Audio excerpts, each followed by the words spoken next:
तो आप सभी ने देखा ये बहुत सारी ये तो इनका अनुभव रहा है, लेकिन इसी बीच में नवल किशोर सिंह जी हैं। मैं इनसे जानने की प्रयास करूंगा कि पहले चुनावी क्षेत्र में ये भी कूदे थे, ये भी शायद आजमाए थे कि चुनाव, लेकिन उस समय इनको सफलता नहीं मिली। शायद लगभग सभी कैंडिडेटों से इधर अच्छा वोट इनको था।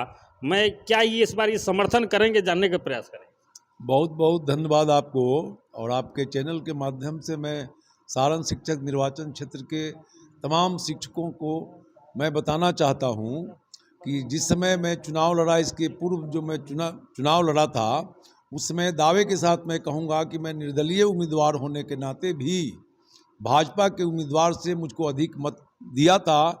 इन शिक्षकों ने, बावजूद मैं बहुत पीछे रहा और मैं निर्णय लिया कि अब मैं चुनाव नहीं लड़ूंगा।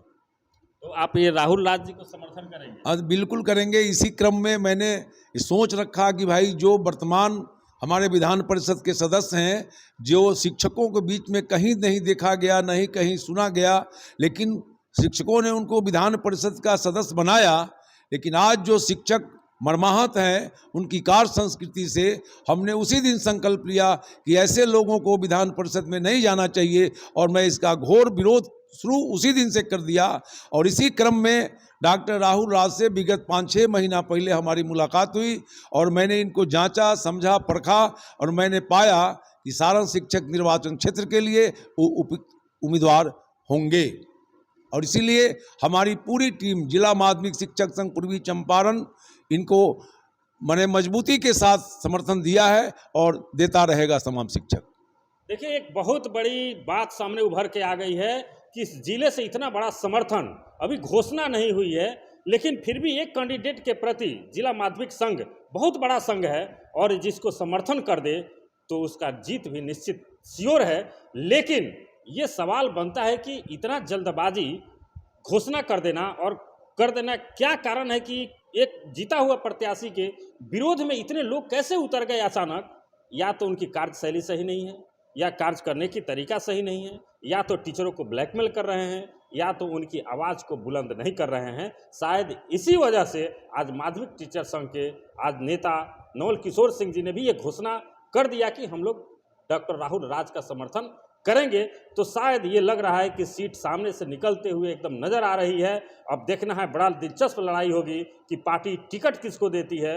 लेकिन राहुल राज के समर्थन में ये पूरा जिला, पूर्वी और पश्चिमी, जब ये सारण के 5 जिला आज सबसे पहले आगे मत देने के लिए तैयार है।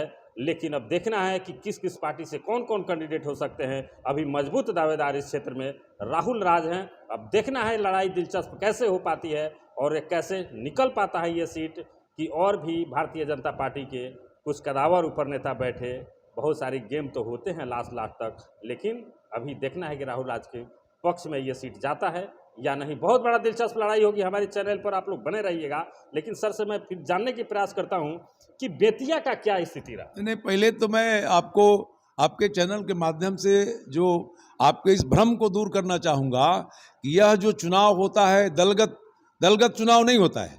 कि पार्टी का, किसी पार्टी का समर्थन प्राप्त होता है, पार्टी का समर्थन प्राप्त होता है, उसके बावजूद व्यक्तित्व की लड़ाई होती है। क्योंकि हमारे स्वर्गीय केदारनाथ पांडे कम्युनिस्ट से आते थे, हमारा कितना हम लोग थे, लेकिन सारे दल के लोग उनको समर्थन करते थे उनके व्यक्तित्व के नाम पर। तो अगर पार्टी की बात होती तो पूर्व प्रत्याशी भाजपा का समर्थन उनको मिला था, धर्मेंद्र जी को। मैं निर्दलीय उम्मीदवार था, हमसे कम मत उनको प्राप्त क्यों हुआ? चूंकि यह विशुद्ध व्यक्तित्व की लड़ाई है। जो व्यक्ति अपने व्यक्तित्व से सामाजिक समरसता और पूरे शिक्षक समाज को लेकर के चलता है, वही व्यक्तित्व इसमें सफल होता है। बाकी पार्टी या साथी के समर्थन का कोई मतलब नहीं है। लेकिन सवाल मेरा ये था, मैं बात इसलिए कहना चाहा पार्टी और दलगत, कि जैसे पिछले जो अभी कैंडिडेट जो जीते हुए हैं उनको तो आरजेडी, तो जन स्वराज ऐसे कुछ समर्थन मिला, लेकिन फिर भी भाजपा का समर्थन मिलने वाले कैंडिडेट हार गए, तो ये निश्चित तौर पर व्यक्तिगत चुनाव हो जाती है। बिल्कुल बिल्कुल 100% मैं कह रहा हूं कि यह व्यक्तिगत चुनाव है, व्यक्तित्व की लड़ाई है।